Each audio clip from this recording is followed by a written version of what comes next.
Mama ni Eman Pacquiao na-touch sa ginawa ni Jillian Ward.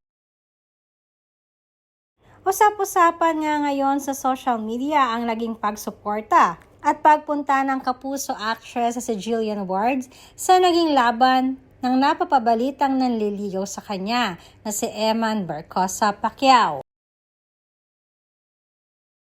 Madami ang sadya namang kinilig dahil na rin sa hindi inaasahan ng mga fans ang pagdalo at pagbibigay suporta ng aktres.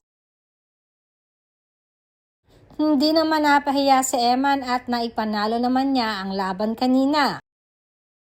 Kaya naman lalo pang tumindi ang pagnanais ng mga boxing fans at mga netizens na mapanood pa ng madalas si Eman sa ring.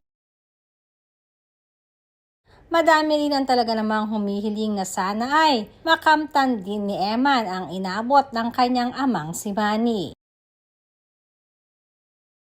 Lalo pat ayon na rin sa mga netizens na mukhang sa lahat ng mga anak ni Manny Pacquiao ay si Eman nga ang nakakuha ng galing ng ama.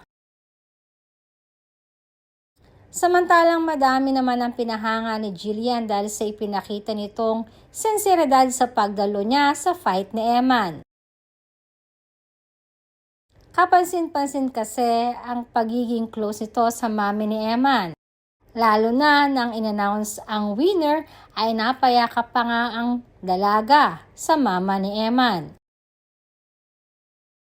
Isang bagay di umano na sadyang ikinakahanga at ayon na rin sa mama ni Eman ay natouch din di umano siya sa ginawa ni Jillian sa kanya at kay Eman.